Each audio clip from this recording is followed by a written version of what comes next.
Welcome back to Gear for the Common Game. Today for deck number 348, we're going to talk a little Boros. This is a real Boros deck. It's not like Aurelia. I don't know. Anyway, Tajic has just like, there's so much in so many words. 3-2 for 3 haste and mentor. And it hadn't even got good yet. The coolest part there, I think, is the prevent all non-combat damage that would be dealt to other creatures you control. Now that's pretty sweet. Now that I think about it, I probably need to make him where he can't die. Indestructibility? Indestructibility? What what set was that out of? Was that in 11? Anyway, while I look for that, let's talk about him. So, Tajic is mentor. So that's kind of what I wanted to do. And I realized Aurelia would have probably been a better mentor commander, but yeah, Tajic. 3 mana, we're going to get in there.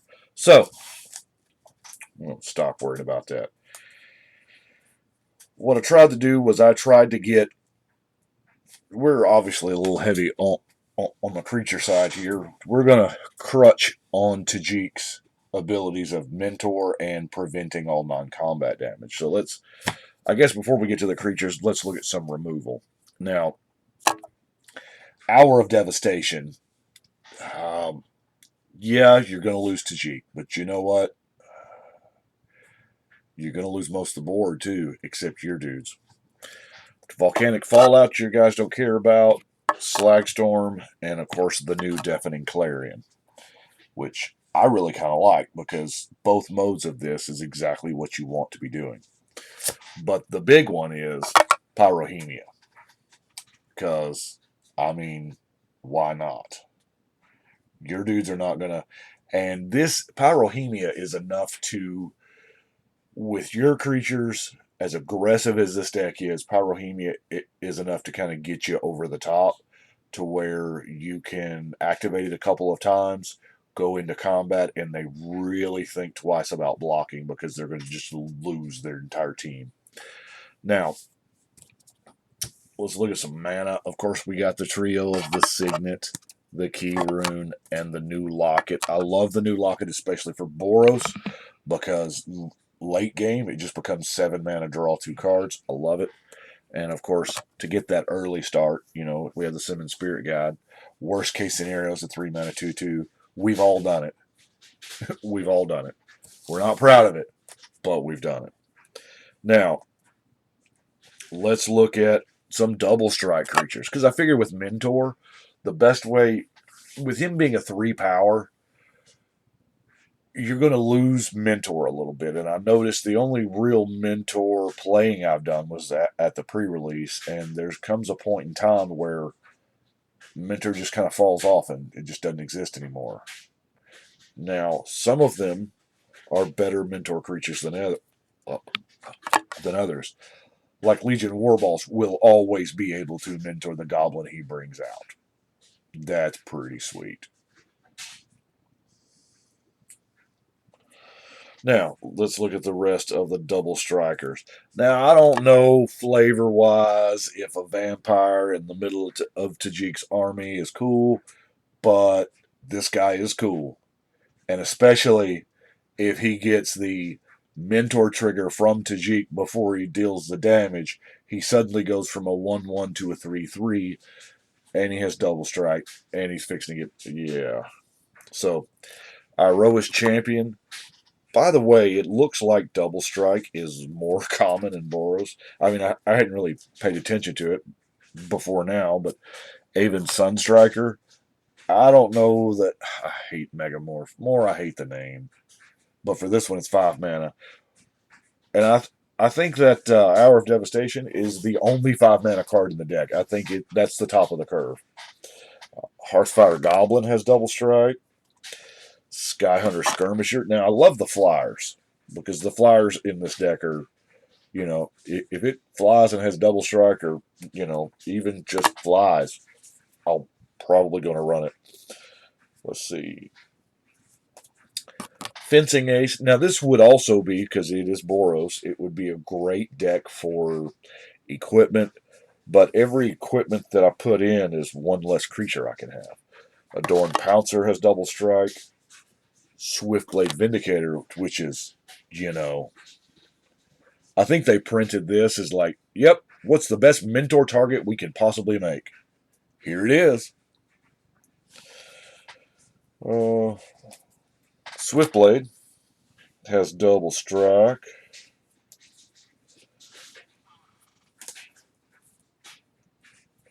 I didn't really think ahead and put all the double strike creatures together. Now, as far as mentor goes,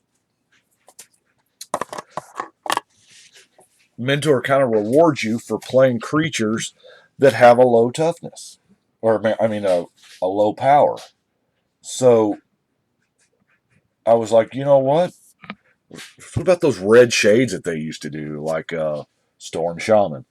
As it turns out, this version is the only version that's ever been foiled because it was in alliances, which didn't have. Anyway, so it starts off at a base 0, so Tajic can actually mentor this a couple of times, if possible, before you start to pump it and get it into context.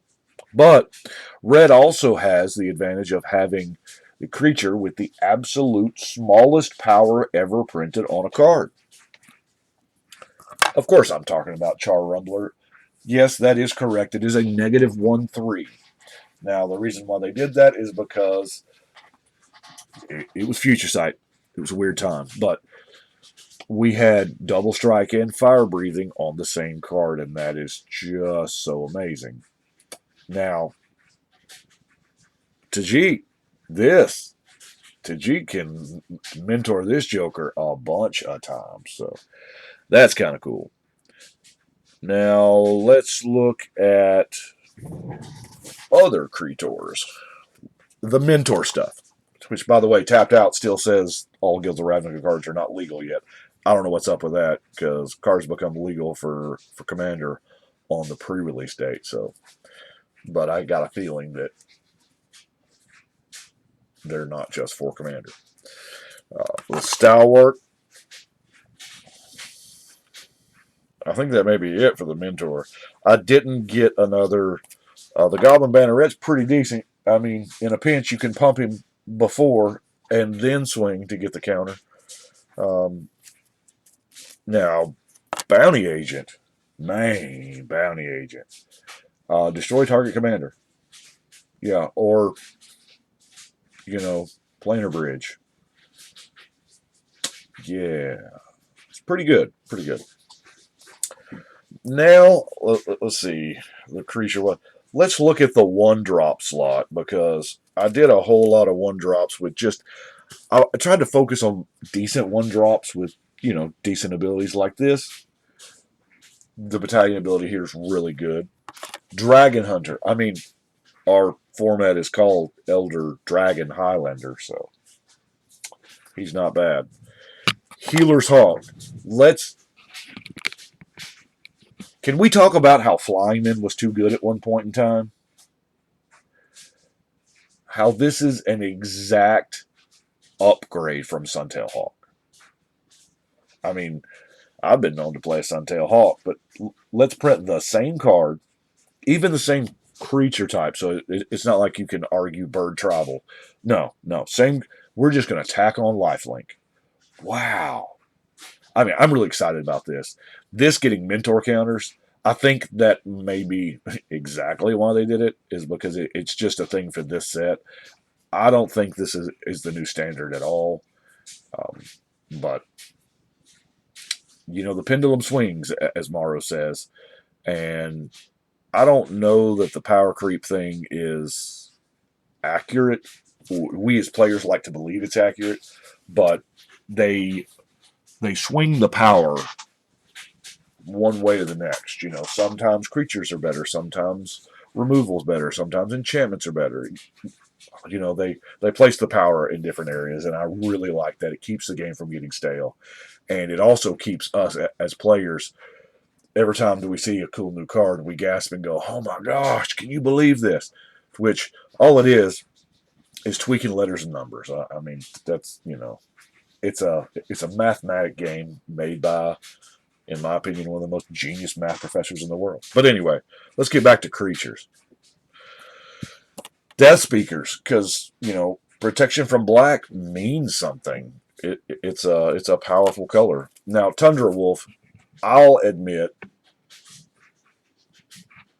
I've always had a soft spot for the Tundra Wolf. I mean, or wolves. That was back in the day when you could have a plural 1/1.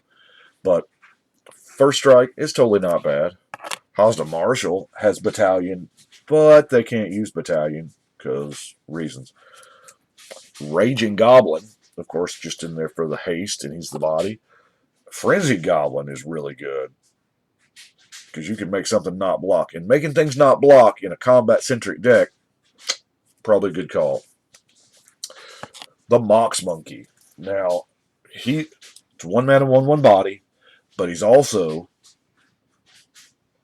he eats artifacts, and that's good. Figure of Destiny, the ultimate Boros 1-drop, even though it has nothing to do with Boros besides the colors. Still pretty good. Wojak Halberdiers. Now we're out of the 1-drops, of course. Miss Metal Skulk seems like a good thing to get some +1 counters on. Protection with big things? Yeah, sign me up. White Knight. Okay, I'll admit the White Knight's in here because I've got it and it's foil. Pro Black's pretty decent. First Strike's pretty decent. Putting counters on it is amazing. White Knight, always been a good card. But as I was flipping through the binder, it being foil is what caught my eye. Ain't gonna lie. Pretty much the same thing with the Diving Griffin. But here again, it's an Air Force. 2 mana, 2/2 flyer, Vigilant. Being Vigilant probably helps way more than I think because we are so combat centric that we're probably just going to get, busted on the crackback. But ideally, we are just super hyper aggressive. Of course, there's the Guild Mage. And Jay of Ballard. Now, Jay of Ballard's not in here. The Task Mage, of course, not the Walker. This is how they, before they did Walkers, we knew she was a Planeswalker, but that last ability is really why she's in here. I mean, we're not spending 3 mana for a 2/2 beater. We're playing her for her abilities. And really, that last one, 6 damage to each creature and each player, of course. Everything but Tajic doesn't care. So it can, clear a board for you. Let's look at Trixie stuff. Now, I'm running Brute Force because it's good in either scenario. Either we're going to Brute Force Tajic before combat to get another Mentor counter, or we're just going to use it like it was intended. The red Giant Growth mid-combat. I trade my Giant Growth for your blocker kind of thing. Stun, can't block, and it draws a card. Drawing a card is kind of important. We'll run the Tormenting Voice. Now, Integrity and Intervention, both sides here are not bad. Now, granted, the Integrity is a little better. Artful to Maneuver. Looks like we might be getting a little fuzzy here. There we go. Artful Maneuver and Kython's Tactics are, I don't know, but what really tipped the tactics over for me was that Vigilance, and of course, Rebuff the Wicked, because I don't want nothing happening to my boy. Well, any of them. Now, Boros has a problem, and we all know it. It is, everybody knows it, and everybody, because red has the problem and white has the problem of card draw or not having any. And when you put them both together, you really, the looting cards is pretty much all we've got for red. And white, well, So, we asked and they heard. Experimental Frenzy, I think, is absolutely amazing. This is the card we've been waiting on from Boros. This is, I don't know what the drawback's supposed to be with this card. I think it is fantastic. It does, however, now yes, the drawback of flipping 2 lands sucks. But you know what? Drawing 2 lands in a row still sucks. So I mean, it's not like you're fixing that problem. You don't. And with the things like Evolving Wilds and Terramorphic Expanse, if you don't need that land that this fetches right then, don't bust it, because you might need to reshuffle your deck for your experiment there. Now, the experiment has the drawback, as it were, of you can't play cards from your hand. Now, you're still going to keep drawing cards, your card for the turn. Sure would be nice if we had something to do with those cards. A muck, in this case, discarding at random, yeah, you don't really care. You can't play any of them anyway. So you might as well spend a mana, discard it, and put a counter on Tajic so that he can keep on doing his counter mentor game. I really like the experiment. I think it doesn't, I mean, it's 1 card in 99, but sure does help. If they could keep, going along those lines, it'd be pretty good. So let's look at some removal. I guess first and foremost, y'all didn't see a whole bunch of artifacts or enchantments, so that's kind of the reason why Purify's in here. Of course, we got the Disenchant, Shattering Blow, Demystify for, artifacts, enchantments, and stuff. I'm running a Bolt, a Shock, and a Spray for damage. Smite is gonna. It's a combat trick. I mean, that's all it is. Crib Swap, of course, going to take out a creature as well as Path to Exile. Oblivion Ring. Oblivion Ring is just such a versatile card. I mean, non-land permanent. I love it. It was kind of the first that was widely accepted. They had tried things before it, but this was the oh my gosh, this is good. And they've made a million versions of it since. Now, Magma Quake. Here again, the idea is I'm just going to, make X a gajillion, wipe the table, except for my dudes. Lots of love, Tajic. Appreciate it. And you've got an unopposed board. And our last non-land card is, of course, Citywide Bust. By the way, did y'all know that Citywide Bust was in the 2-player starter deck thing that you can buy for, I don't know if it's like $15 at your friendly local game store. Be sure to stop by. I was witnessed to a guy yesterday. He's a brand new player and bought his first stuff, and he bought that, and I didn't realize there was a Citywide Bust in there. Anyway, I guess that'll keep this card from getting ridiculously expensive. But it destroys all the big things. Now, before we get our mentor shenanigans going on, it won't affect us because I don't think we have anything with toughness 4 naturally. But once we get the mentor counter shenanigans going, we could cross that threshold pretty quick. So, but I feel like it may take more time than I want it to take to make that happen. So I don't know. So let's look at lands. Let's look at just straight old color lands first. Stone Quarry. Got lucky to get that foil. Of course, the Guild Gate. Ancient Amphitheater more than likely is a Guild Gate, because I don't know that I can show a giant if my life depended on it. Inspiring Vantage, of course, the Bounce Land. Now, Transguild Promenade had air. It's not bad, but the Gateway Plaza is a gate version. I mean, we have the same card in gate version, which is Y'all know that I'm a big fan in 5-color decks of running the 11 gates. I call mazes in the 11th gate, but this is actually the 11th gate. So there's a lot of gate cards actually in this set. I like that they kept that. They really kind of double down on the gates. Well, quite literally. Uh, it was spoiler season we were going through, and I was like, why is there only one art of each land? And a buddy of mine, Eddie, said, probably because you can't get them in packs. They double down by having 2 arts of each guild gate. But I like that we have a 5-color gate. It's pretty neat. Now, the Guild Mages Forum, by the way, Tapped Out doesn't recognize this card. Weird. But it gets you a counter on your commander. It's a colorless land outside of that, but we have enough 2-color creatures that it could be, useful.